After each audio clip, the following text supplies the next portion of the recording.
So welcome, everyone. I'm Anu Duggal, founding partner at Female Founders Fund. For those of you who are not familiar, Female Founders Fund is the largest seed stage venture fund that invests exclusively in female-founded companies.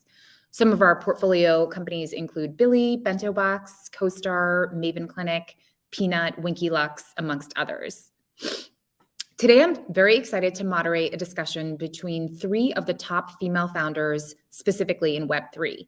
Renee Russo of Glow Labs, Mica of Idoru, and Cokie Hasiotis of Twali. In today's conversation, we're going to discuss their founding and fundraising journeys, the role of community in Web3, the importance of diversity and inclusion in Web3, and more. Before we start, I wanted to also thank everyone who submitted a question during registration. We received hundreds of questions and have integrated as many as possible into today's conversations. Finally, stay tuned after today's discussion, as we are excited to share more information around an exclusive giveaway for anyone who participates in today's panel. So with that, let's get started. Welcome, panelists. I'll kick things off with some introductions. Renee Russo is joining us as the co-founder of Glow Labs, the first white label loyalty rewards program on the blockchain. Next up, we have Mica, co-founder and CEO of Idoru, an avatar creation app where self-expression runs free. And finally, I'd like to introduce Cokie Hasiotis, founder and CEO of Twali, the marketplace DAO connecting Web3 companies with the non-technical experts they need to thrive. So before we get started into really the meat of our discussion, we want to make sure that everyone who's joining us today understands the terms that we'll be using throughout our discussion by playing a rapid fire game with our panelists. Let's start with you, Renee. How do you explain Web3 and NFTs in a few words?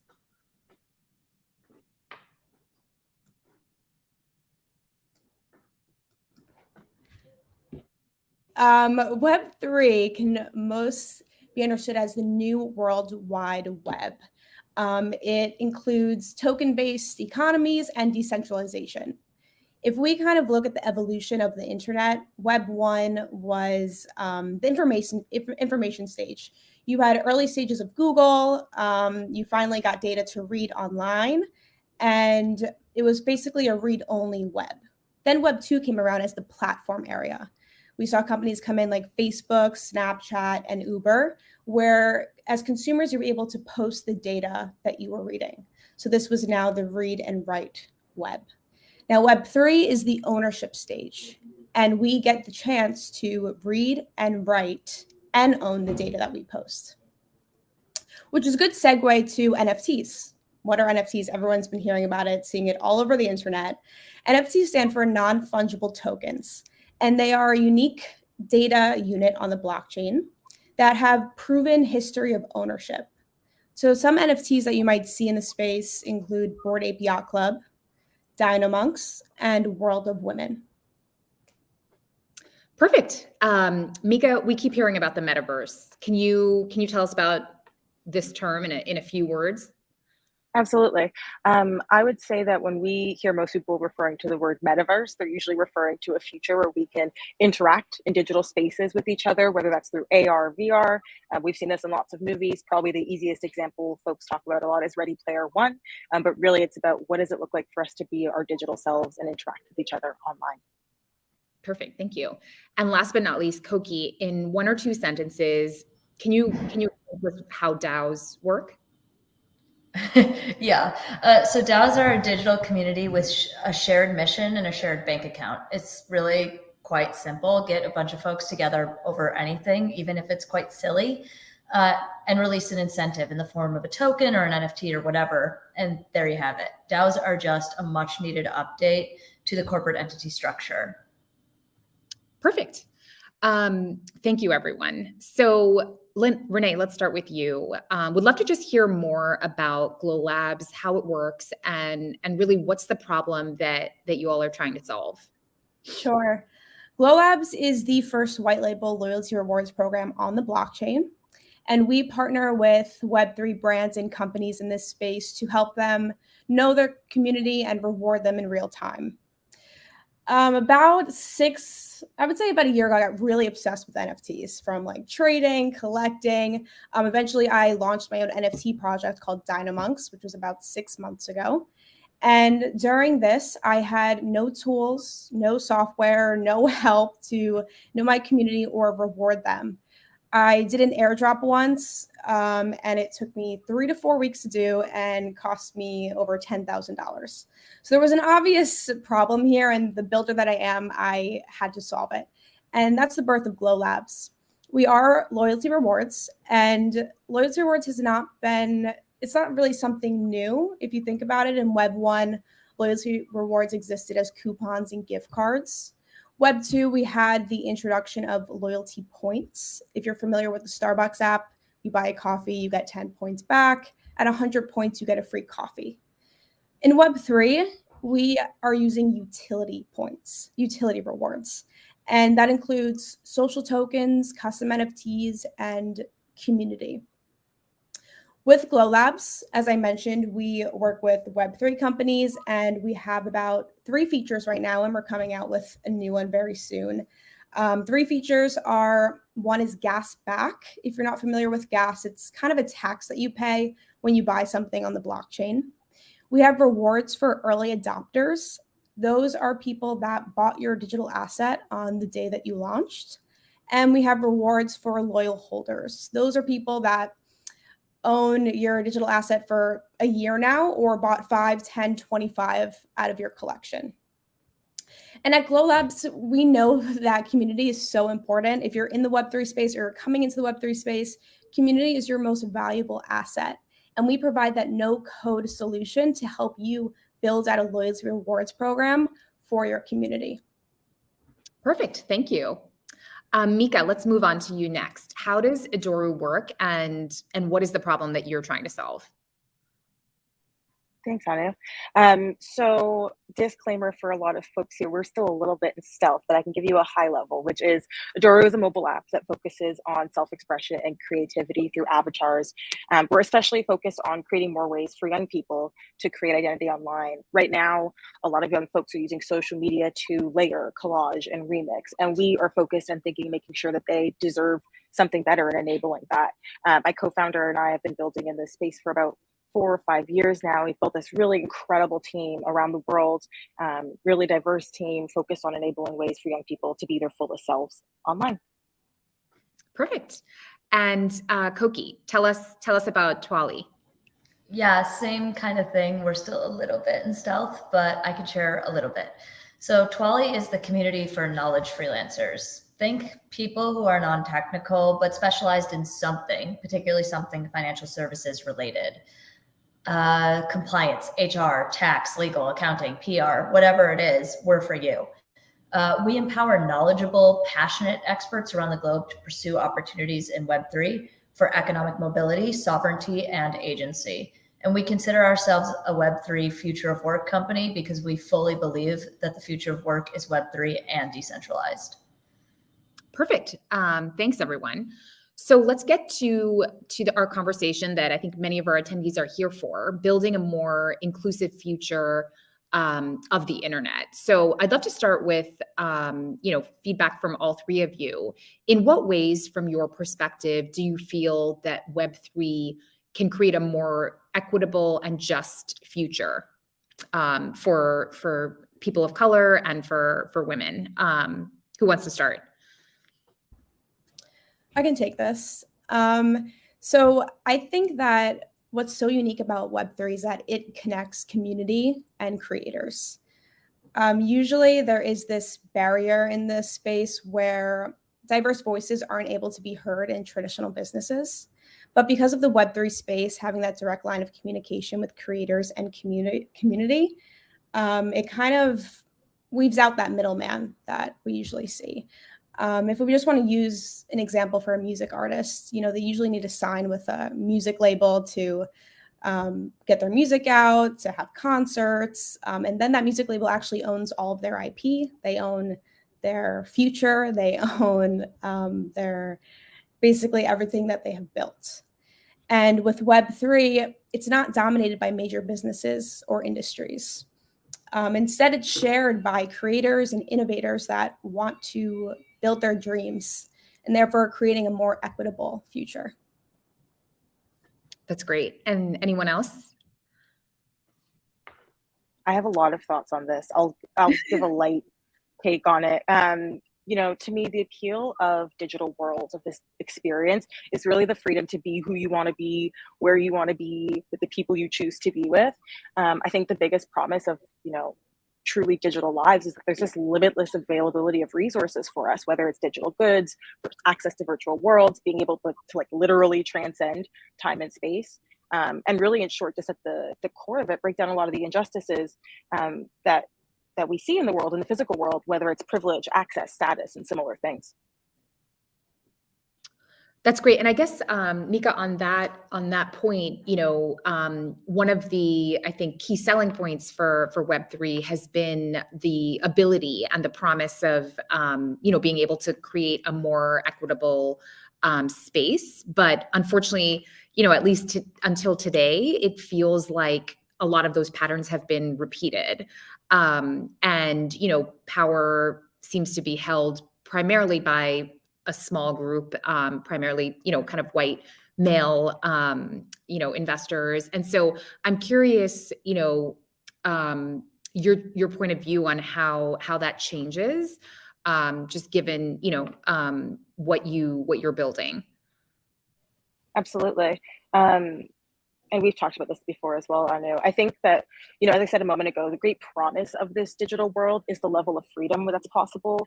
That's not possible in the physical world. And I think this ability to transcend our situations and the happiness and joy that comes along with that is really core to creating a new experience.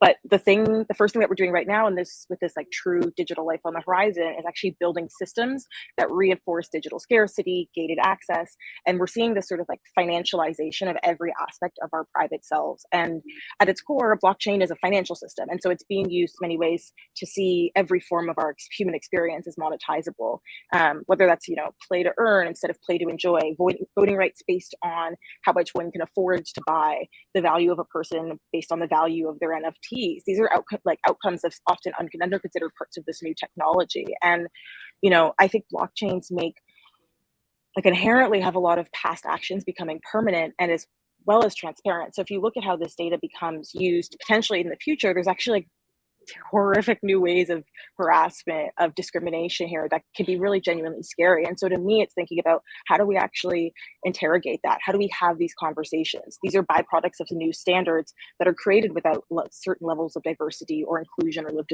experience. And so to me, it's conversations like this. It's creating opportunities for voices to actually hear each other, find collaborators, and build something better. Oh, that's great. Super helpful. Cokie, anything from you on this? Yeah, absolutely. I mean, again, like Mica, I have a lot of thoughts, but I'll keep it brief. I think about this all the time, and I have two kind of interesting things that pop up for me over and over again. The first one is opportunity. Opportunity just opens up and like completely expands when we talk about working in Web3. So imagine for a second that you're an engineer in Nairobi. You're a senior engineer. Best case scenario, you make about 60K. It would be completely life-changing for that same engineer to get paid 200K a year for the same level of work and status and technique because of Web3. And like creating opportunity for economic mobility is really what Web3 is all about for me. And I really feel that in my bones. The other thing is, I think it levels the playing field in a lot of ways.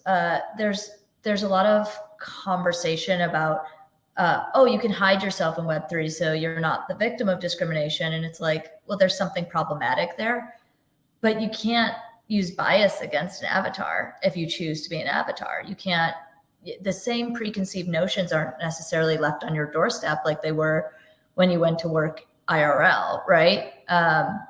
So it's kind of creating this way where you can be your authentic self without having necessarily all the negative that can come with that. And creating that abstraction layer is really interesting to me because I think about what authenticity really means. And a lot of us don't authentically think of ourselves as how we look and how we appear in the world. That's how we're told to think of ourselves. Who I actually am has almost nothing to do with my gender and color of my skin. It has a lot more to do with my culture and the way I think about things and the way I see the world and the way I like perceive, right? And the way I act. So I kind of think it's like this insane level of opportunity is just completely opened up by those two things. That makes sense. So I want to move on next to the role of community within Web3. I know, Renee, you brought this up earlier. I'd love to just hear more about why you believe the role of a community member means so much more now than ever, and in particular, in the way that you see the development of Web3. Of course. The definition of a community member in Web3 is so different because ownership is replacing fandom. In the metaverse, not only is a community member a fan of the brand, but they are also an owner. And that ownership gives power and control. When I buy an NFT, it's because I'm aligned with the cause and passionate about the product. And I want to change my profile picture on Twitter. I want to repost all their content. I want to contribute to their DAO, whatever it might be. And now this brand is my digital identity. And I'm a walking brand ambassador, right? Let's say an example, you went to go see a movie and it was horrible. You leave complaining about the actors, the story, the ending, whatever it might be, and you're upset with the creators and the producers. You have this feeling of disappointment, and it's because you are a fan. Now, if you owned a tiny little piece of that movie and the movie sucked, you leave knowing that you can personally influence the next one. You're still a fan, but you're also an owner. So the feeling is a little different. That's what it's like to be a community member in Web3. You're still a fan, but you're also an owner, right? Yeah. And the community member is your most powerful marketing tool, your most important stakeholder, and your most accurate metric for how the brand is performing. That's great. Super helpful.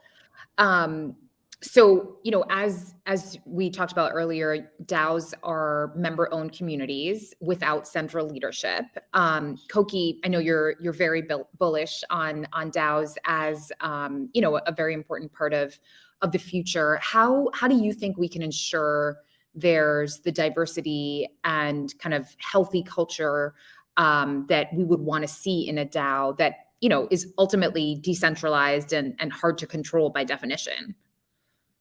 Yeah, so I think that's a wonderful question, and it's one that sits with me a lot.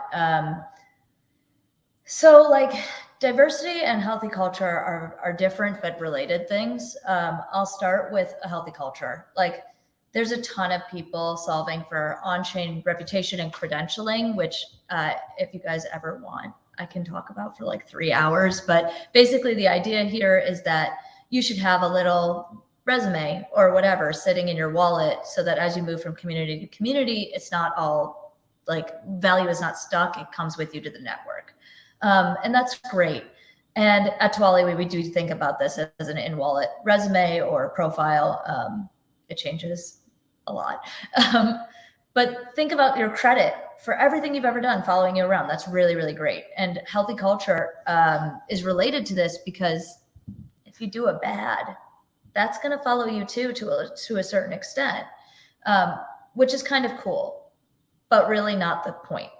The important part here is that when we talk about DAOs and when we talk about Web3 generally and being involved with Web3 companies, we often fixate on incentive structures, which is good. Incentive structures are the reason we exist. Ownership is the be all end all for Web3, and I am super there.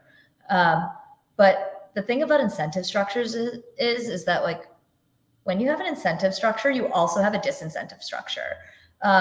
So we'll see a lot of DAOs, I think, implementing zero tolerance policies for abuse. In fact, Twali's DAO has one.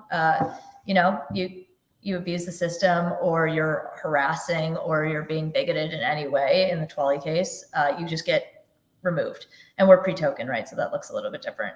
But we'll see kind of how this plays out in tokenized projects, because where there is an incentive, there is always a disincentive. And the beautiful thing about structuring your own tokenomics is you can determine what those disincentives look like.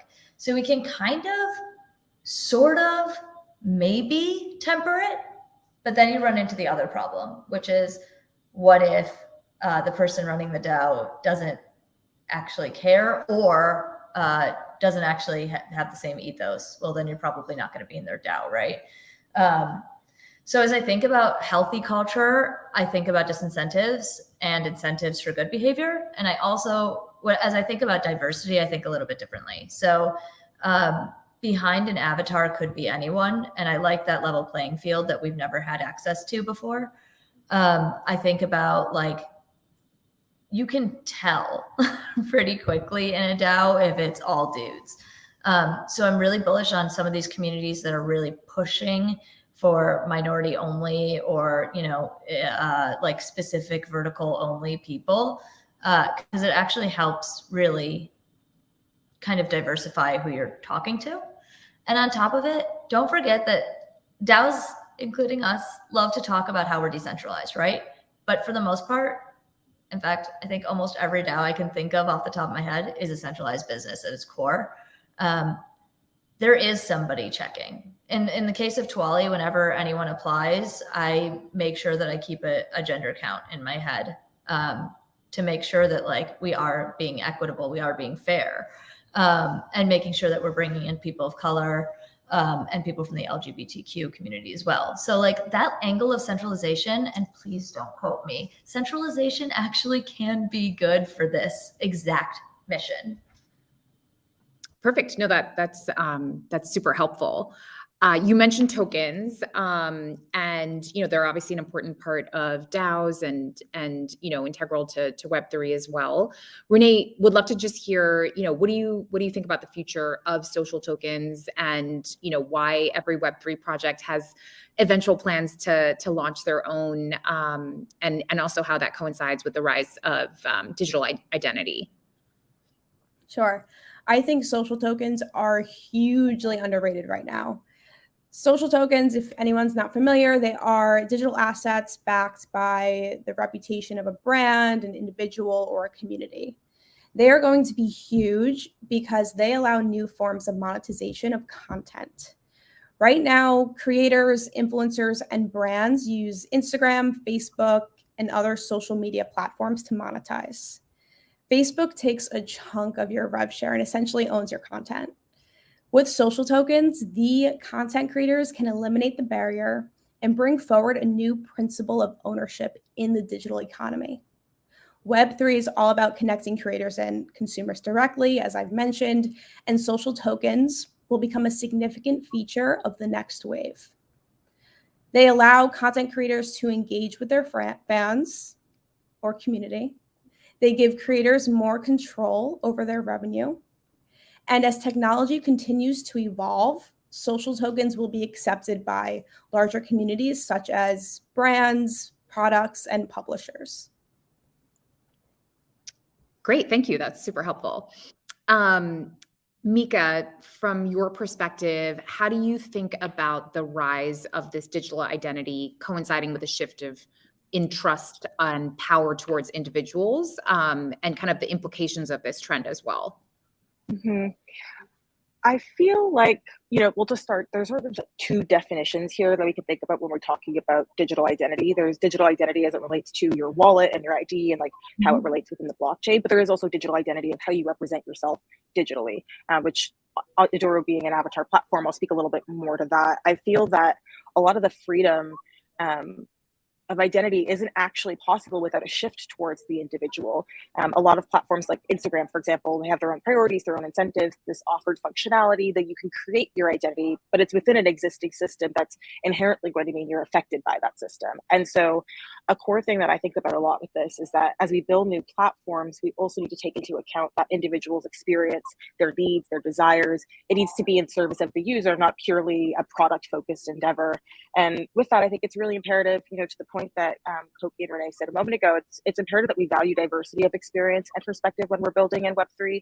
By understanding the impact that intersectionality can have on this work, we also see a huge ripple effect that happens in the products that are being built. So as a whole, I think as an industry, we need to move fast, but not break things.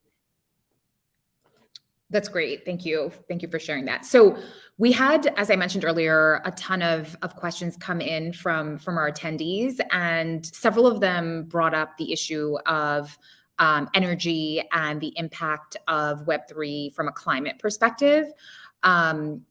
Some mentioned that they're concerned about blockchain using significantly more energy, quite frankly, than Web2. So I'm curious, from each of your perspective, should we be concerned from an environmental point of view as we move into, a more blockchain centric model? And is there a role that blockchain potentially can play in helping to address climate change? Anyone want to start? I can take a stab. It's a tough question, but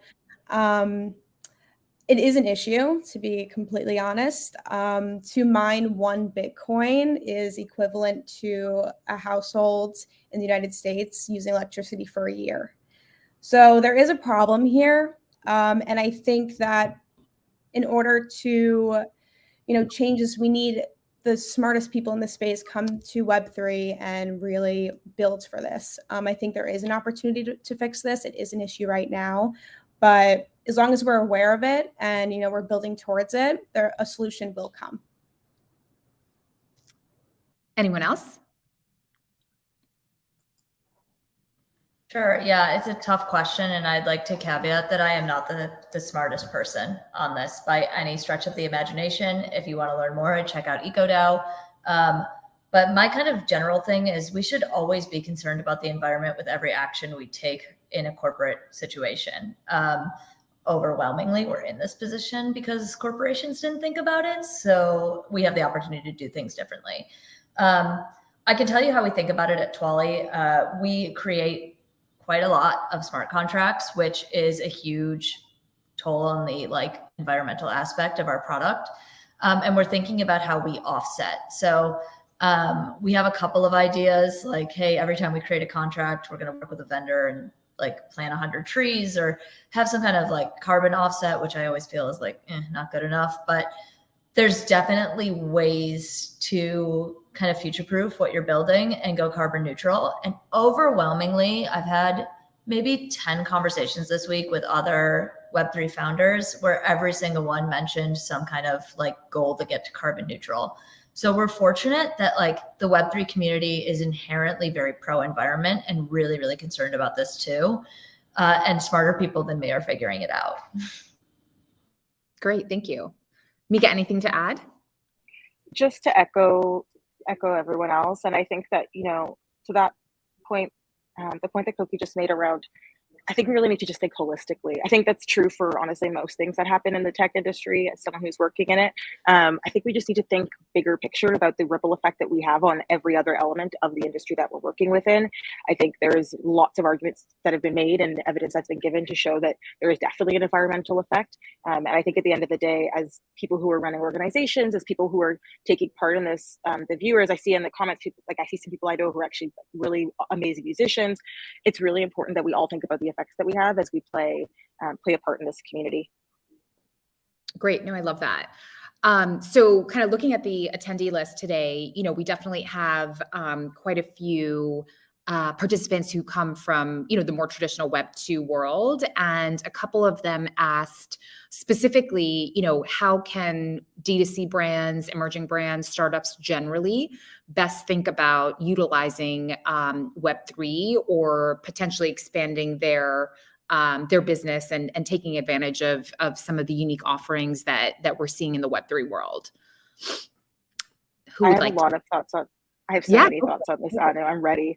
I'll be brief though. I think one of the biggest things, which comes back to this idea of all of us having an effect, is living up to the values that we know and say that we have. So for a lot of brands who are looking to get into this space, is doing your research. Are the organizations and the companies you're reaching out to thinking about energy and emissions? Are they thinking about diversity and who their audience is, whether that's you as the buyer or who their end user is? I think it's really, really important that as we're building this future of digital companies, as we're building the future of what Web3 can and should look like, we need to start from there, because otherwise we're just going to continue to replicate these systems that I've been talking about. It's really, I think, key that we ask these questions, that we interrogate each other and ourselves to make sure we're actually following through on what we're saying we're going to. Cokie, Renee, anything to add? Just advice for the brands. I would try to get into this space organically and naturally. And that could be by partnering with Web3 companies that are thought leaders in this space and already have a community base and a vision and a roadmap and a product, instead of, coming in and doing an NFT drop and pricing it at 0.1 ETH and making $8 million in 10 minutes and having no plan on what to do next in Web3. And that can really, it won't be that a good look to the Web3 community if you just come in and leave immediately. So I think coming in naturally, organically, partnering with those people that have been in the space or businesses that are building is the right way to go about it. That's great. Yeah, I'd love to echo that if possible. I have about 7 or 8, I can't remember, portfolio companies. And each one of them has called me in the last 3 months saying, our investors want us to tokenize. First of all, what? What do your customers want? And secondly, it doesn't make sense with the traditional VC route to be like, oh, we're suddenly going to tokenize and that's going to be what we do, because that changes the whole nature of an exit, which is a different problem anyway. But I'd like to echo what Renee said. This needs to be organic and not feel forced, because every pitch I've gotten so far for my portfolio companies based on what their investors told them to say was, it felt like a money grab. And it felt like it was taking away from their product vision. I am very still pro Web2. There's a lot of great work to be done in Web2. Someone has to build it and not just jump to the new sexy thing. There's a lot of use cases for tokens. There's a lot of use cases for blockchain. Of course, I'm a maximalist. I'm going to say that, but not every single one needs to be. Focus on your customers. If they tell you that's what they want, then that's when the conversation starts, not when your investors are calling you. Sure. No, that's super helpful. And maybe would love to just have you expand a little more on exactly what tokenizing would mean for a company, for members of our audience who aren't familiar. Yeah, of course. So a tokenization event is really just, think about an IPO of a regular company, right? You go through all your little private series of funding all the way up to D or E or F or whatever you're doing. And then eventually you go to a bank and they're like, great, it's time to get you publicly listed. Now there's a couple ways to do this. We don't really have to cover it, but the idea is ultimately when somebody opens Robinhood Public or Charles Schwab or whatever you use, they can buy your stock and trade it. So tokenized businesses are that, but before there's a product, which is actually quite interesting. Think about taking every bit of your equity 2 months into existing and completely releasing it into the wild. It's kind of crazy, but the interesting thing is that token usually acts as an incentive for whatever's happening on platform. So the way we think about tokenization at Twali, for instance, is we don't want to be a shitcoin, right? We're a product building business. We don't really want to be speculative, high lows, constant change. What we actually want is for it to be really powerful and meaningful as an incentive to continue working in the Twali community and to contribute public goods to the Twali community.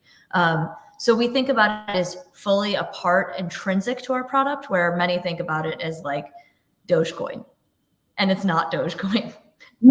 Right. No, that's great. I guess kind of along those lines, I'm curious to hear about each of your fundraising journeys, navigating that experience in kind of the relatively early world of Web3 with traditional investors. I can imagine, may be challenging. So curious to hear, how you sourced your investors, and specifically any advice. We have a bunch of female founders in the audience as well. Of course. We at Globes, we went the more traditional route on fundraising, but we wanted to make sure that when it came to investors on our cap table, they had the same vision of Web3 that we do. And luckily for us, they give us the freedom to build and test and execute our ideas in this unknown but amazing space. And some advice I would give to female founders raising right now is please be intentional with your fundraising and who you choose your investors to be. When we went out to raise, we knew we had a great product. We knew we had a stellar team. We knew we had a great vision. And we wanted people who had the same values that were aligned to ours. As two female founders in a male-dominated space, it was important to us to have women on our cap table. And 5 out of the 6 VCs on our cap table are from diverse backgrounds, and 4 out of 6 of them are female-founded with female partners. And everyone talks about going around going down this route and looking for diversity, but until you actually act on it and practice what you preach, those would be the ones that make a huge difference. That's great. Thank you. Mica or Cokie? I'm happy to share. So like Renee, also we raised through more traditional angel VC channels. And for us, it was a really good decision. I'm going to be writing a lot more about this in the spring when we're officially out in the world. But just to give a bit of an example of how much of a roller coaster it was, we all probably, everyone on this call has an idea of the dismal state of funding for BIPOC women in the US. When we first started fundraising for Idoru, I met with more than 155 investors, and that was to raise a tiny angel round. But by the time we went to raise our pre-seed, we closed it in the blink of an eye because we had really found this way to build a community, to Renee's point, values-aligned investors who really understood what we're doing. And now we're at this point where we've demonstrated what the team is capable of. We've built this community, and now we have some of the absolute best people in our corner working with us hands-on to ensure our success, and it's been phenomenal. That's great. Cokie? Yeah, so we also kind of went the traditional route. So we're building a DAO, which is community intensive, as we all know, but we're also building a product business. So we don't look that much different to traditional investors. And I always assumed we'd take funding because I self-funded us for 5 months, and I missed being able to pay my rent. And also I wanted to give my team a quality of life that was worth it. We're a future work company. You should be paid a lot for your work. I also refused to accept any work for free under any circumstances. So that was big to me that I was able to provide those things. A lot of times when you watch white guys talk about their fundraising journey, they make it sound like it was all really easy. And I want to just call this really quickly. My journey was full of privilege, extremely full of privilege. And I want to acknowledge that because not everyone had the opportunities I did, but I'll tell you how I got them. VC channels were open to me because I forced them open. I made my name and built my career in fintech. We try to forget about that. I used to be a regular girl. But that opened a lot of doors because I had done favors for VCs. I had diligenced a million deals. I had made intros for years. And because I had angel invested occasionally, I was on a short list of acceptable people or whatever that is. But I knew all those years while I was doing this stuff, I knew that one day I needed that door to be open. So I made sure that it was. So I ended up raising from a pretty privileged position of you can't not take my meeting because I've done so much for you. That was on purpose. And I was very firm on that. On top of that, just quickly, fundraising is really hard and it really stinks. But if you're going through it, I dedicate about 2 hours a week to listening to you cry. So feel free to call me if this is a thing for you. And that's don't undervalue the challenge. And I think if I had any advice for women fundraising in Web3 founders, like all tech founders, are building a product. I don't care what your product is, you're building a product. And VCs are building a product too. Their product is their portfolio companies. So with that in mind, do not pander. You are the product. I know the feminine urge to pander, I get it, but do not pander because they need you as much as you need them. That's great. No, super, super helpful perspective from all three of you. One of the questions that I'm personally curious about is, as all three of you have been building within Web3, and as you look forward, next three to 5 years, what are some of the unexpected challenges that have come up in your journey? And at a more macro level, what are some of the challenges that you foresee the industry may face, 3 to 5 years from now? The beauty of Web3 and also the nature of Web3 is that your identity is hidden, right? Everyone keeps their anonymity. So you have these random pictures of cartoon apes as your profile picture. You don't use your real name. And what I've experienced with talking to people online, I DM them on Twitter, Discord, whatever it might be, they always refer to me as sir or mister. And they always assume I am a male. And I think the issue that we see is, people using male as the dominance, and then I always have to, clarify and say, no, it's actually miss or or ma'am. And I think that is a bigger issue, though, and something that we have touched on previously on, women entering in a male-dominated space. And I think people just assuming your genders is an issue. And it's great that we've been using pronouns on LinkedIn and Twitter, but I think as much as people want to keep their anonymity online, we should also be aware of that and, include your pronouns or not use male as a dominance when you're reaching out to people. And what about longer term challenges? Longer term challenges, I hope none. I really love this space. I really do.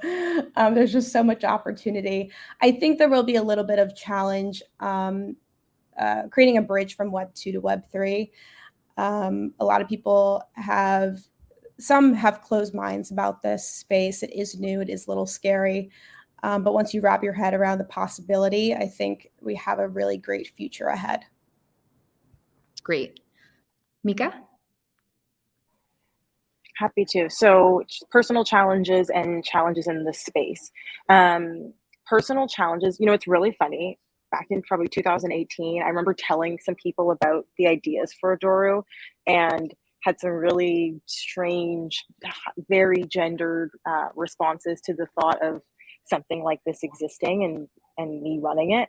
I think a lot of the challenges that I face as a founder, as someone who's part of many different communities who are building products in this space and adjacent, is I think is really finding mentorship and guidance from other founders and investors who are part of this community, who understand the struggle. I know it's, Cokie said it a minute ago, like, call me if you need an ear. True, like, I wouldn't be where I was today personally if it wasn't for all the founders who supported me as I've spent time building in the last few years.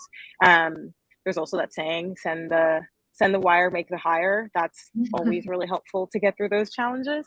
I think I've spoken at length about some of the challenges in this space, so I won't speak to that, but I will say one thing I'm really excited for is to see the adoption and the sort of rejigging of Web3 products in really unique spaces and dynamic spaces, whether that's helping communities think around what mutual aid looks like, or small business loans in Black communities, or college scholarships for first gen students. Like, I'm really interested in thinking about how do we use these as new models for that kind of work.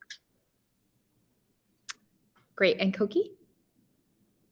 Yeah, I think so. If I'm thinking short term, I actually don't like to think short term when it comes to Web3, because theory tells us that Bitcoin alone cycles on in 4-year intervals. Basically, you have a huge major bull run every 4th year, and then it crashes majorly, and then there's a steady run to the next bull, which is theoretically bigger than the last, which we've seen happen. Theory tells us also that these are super cycles, and that 4-year interval is actually going to get shorter. So I don't love to work on that timeline, but if I had to.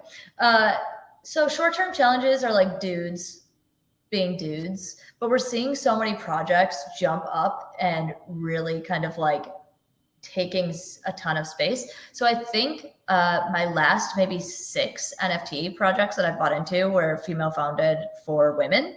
So I think like Crypto Coven, the Rebels, and then Rebel Society are my last couple of buys. Like, there are women making serious moves, which kind of counteract the dudes problem.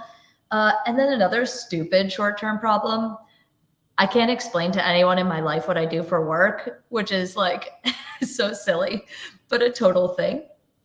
As I think longer term, the challenges I'm actually most concerned about are, we talk a lot about composability of technology, and there's actually like a lot we have to do to get to that place. So I think about like, how do our pieces fit together? What tooling are we all using? Are we all using different tooling that ends up fitting together anyway? Like, that's a big concern. And then the thing that wakes me up in the middle of the night is multi-chain. How do we get chains to work together? How do we be able to, like, how do we get ETH to talk to Solana? How do we get Solana to talk to Doge? I don't care. Like, how do we get chains to work together so that there's some interoperability? Perfect. That's great. Sorry, And I can never say that word. And, Mica, you started talking about this, but on the other side, would love to hear all three of your points of view just around the opportunities, where you see the industry going 3 to 5 years from now. Thanks, Anu. Yeah, absolutely. I think that we have to see a better perspective around some of the challenges I spoke about earlier around diversity, about thinking about the true diversity in this community and the different companies that are springing up around it. There's, the reckoning that I mentioned earlier, where I really want to make sure we can avoid that and see this shift towards creating opportunities for under-recognized folks, for the new majority to be seen, to be heard, and have a role in creating a lot of these systems that are going to undergird a lot of the work that we're doing going forward. I'm excited for what's to come, but I'm also very cautious because we have history to contend for. Absolutely.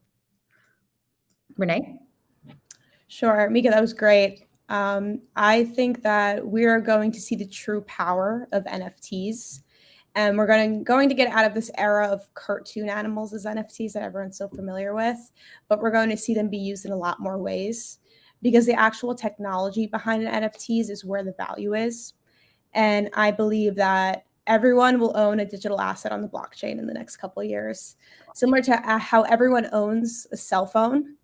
In the future, everything will be an NFT, right? The deed to your house, the reservation at a restaurant that you're going to later, a concert ticket. All of these assets will be NFTs, and they'll have clear and transparent track record of your ownership, and they will all belong to you. And that's the true power and innovative part of non-fungible tokens. Thanks, Renee. Cokie? Yeah, so I think a lot about what the power of ownership and agency are really going to unlock in people's lives. So that mental move from fan or customer or whatever it is to owner is going to have huge ramifications for the way that we interact with something. I think a lot about like what a great Web2 community looks like. And I always think Lululemon. It's like, oh, come in, have a yoga class in here, and then you're already here shopping, right? Whereas Web3 has this amazing power where it's like, you're already here, you already own it. So what are we doing? Let's vibe. Let's build something. Let's create something. Let's move something along. Let's contribute. When everybody has skin in the game, you have a very, very, very different output. That makes sense.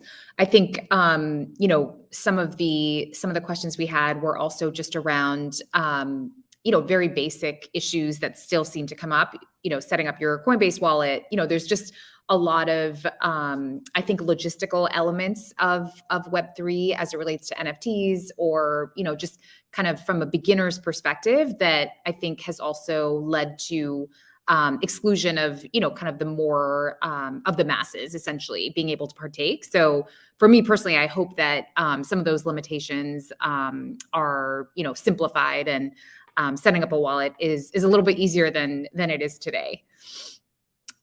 So I know, some of our audience members are relatively new to the world of Web3, and would love for you guys to share, just resources, opportunities to learn, any communities that you recommend, that for our audience.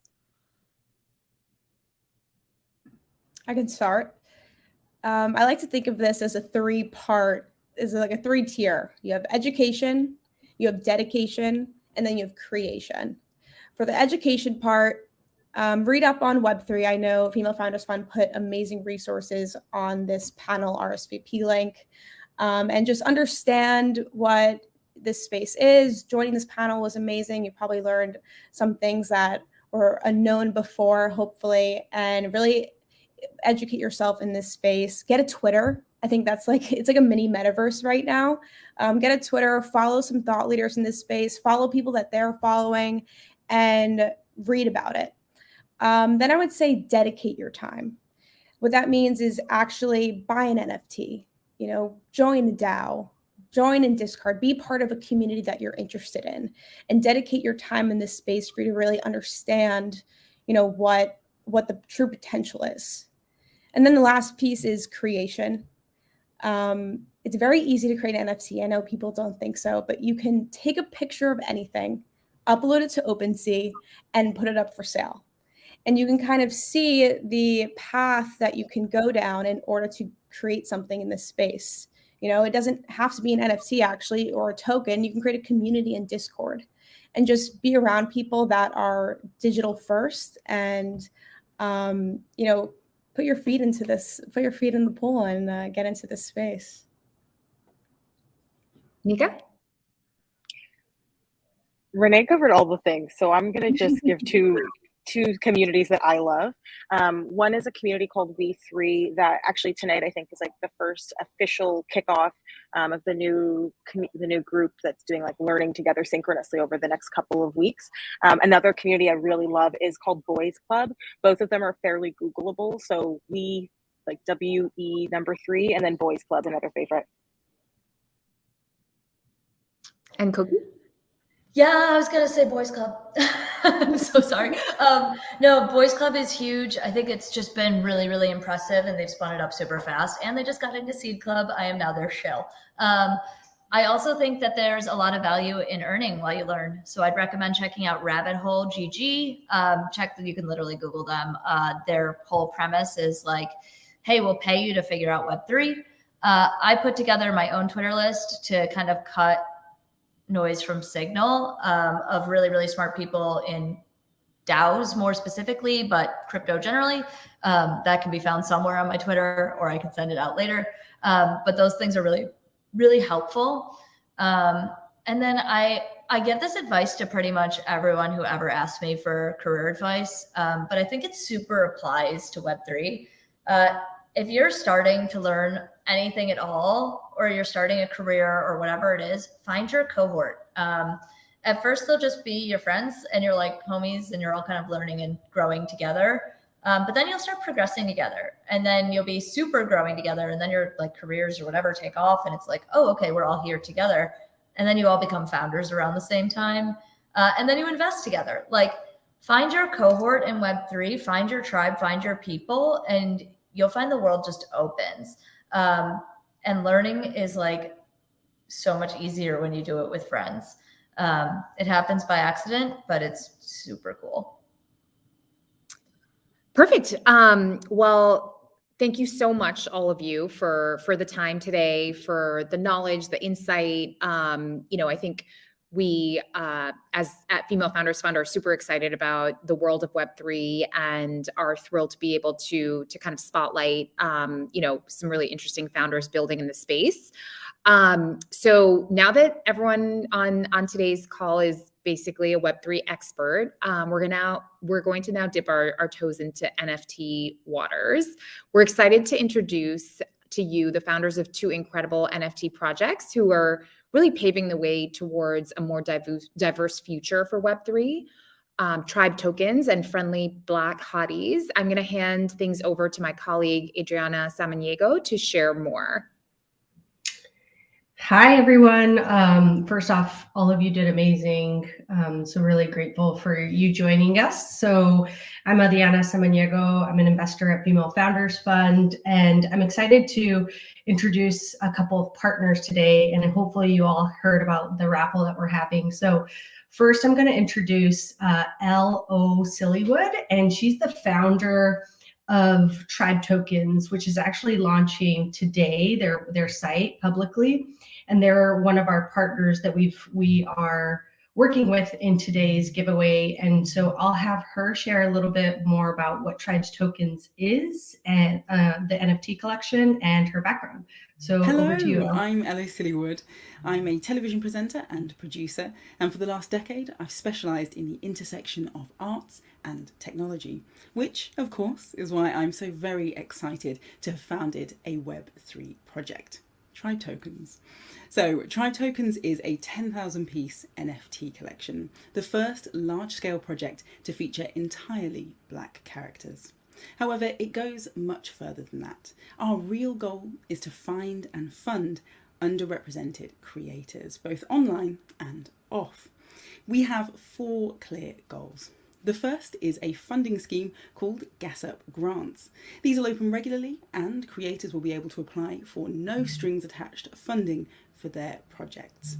Next up will be directly commissioning artists. If you're a Tribe Tokens holder, you'll receive airdrops from some of the most exciting new talent that we can find. We'll also be creating showcase opportunities for the POC and Black creators that we discover along our journey. That means they'll have a chance to show off their work, and our holders will have a chance to get their hands on that before everybody else does. And lastly, we want to build a diverse, uplifting and empowering community where everybody is welcome, whether or not they own a Tribe Tokens NFT. And of course, we'd love to see you there. You can find us on all social media as @TribeTokens, and our website is tribetokens.io. We'd love to see you there. Fantastic. Wasn't she wonderful? She does that for a full-time job. So don't do any comparisons here. But thank you so much, Elle. And we're really excited about what Tribe Tokens is doing. And next we have our other partner. So I'm going to call up Simone, who's the founder of Friendly Black Hotties, which is our second partner in today's giveaway. So over to you, Simone, to share a little bit more about your background and more about your NFT collection. Hi, all. Thank you all for having me today. I am the founder of Friendly Black Hotties. It is an NFT collection and artistically a nod to the early 2000s and a reference for Mean Girls, if you all are familiar.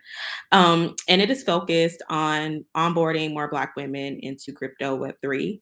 I'm super passionate about the Web3 space and the Web3 community and crypto, and noticed that there was a lot, we talked today, this lack of women in the space, but especially Black women building and organizing meaningfully within the Web3 ecosystem. So Friendly Black Hotties is an NFT that, to Renee's point, acts as more than just an NFT, access as a community, to resources, to curriculum focused on helping Black women establish thought leadership throughout the Web3 ecosystem and throughout crypto, so that we can have what we call the replication of the PayPal mafia. So the intention for Friendly Black Hotties is not to be, the Bored Ape Yacht Club where all the value of the community is within the community. The thought is to fund and empower Black women to build and extend their reach beyond just our community, but use their thought leadership to create the next Black female-led DAO, the next Black female-led NFT collection, the next Black female-led crypto company. And so it all starts with Friendly Black Hotties. Our NFTs are live and available now at friendlyblackhotties.com. You can mint on the website, and you can follow us on Twitter at Friendly Hotties. Thank you. Awesome. Thank you so much, Simone. So we are really big fans of Tribe Tokens and Friendly Black Hotties. And we're thrilled to join their communities and bringing more women and women of color into Web3. So now for the giveaway. So we're going to kick off, we're kicking off Black History Month today. So for everyone who didn't know, today's the first day for Black History Month, and we're proud to partner with these two NFT projects, so Friendly Black Hotties and Tribe Tokens, for our giveaway. And so the first thing that we're doing is, you should see in the chat, there is a type form that you will fill out to enter the raffle. And so even if you are RSVP, please make sure that you fill out the form in order to be considered for the raffle. And what we're raffling tonight is, we're having 3 pre-sale spots in Tribe Tokens community pre-sale, which guarantees that you'll be able to mint an NFT from the collection before they go on sale to the public. Which I believe is at the end of February 28th. And then to be entered to win, again, you have to submit your contact information via the link that we just posted in the YouTube chat, and do so in the next hour. And then the other thing that we will be giving away is a actual NFT from Friendly Black Hotties. And I'm already a proud owner. I minted mine last week, which I'm really excited about. I'll be sure to share that with everyone. And so we will be randomly selecting the winners and announcing them on our social channels tomorrow. So just make sure that you are following us at Female Founders Fund on Instagram and at F3VC on Twitter for that announcement. And we'll also directly reach out to you. And so you'll have 48 hours to claim your prize. And if you don't have a wallet set up, that's okay. Just make sure you respond to us so we don't move on to the next person. And we'll be happy to assist you in setting up your wallets because they'll be on different networks. So this concludes our event tonight. And again, really appreciate everyone joining us for this discussion. And a really big thanks to Mica, Cokie, and Renee for such an insightful conversation. Over to you, Anu. Great, thanks so much, everyone. It was a pleasure having you, and thank you, everyone, for joining us in the audience. And look forward to hopefully seeing you at our next event soon.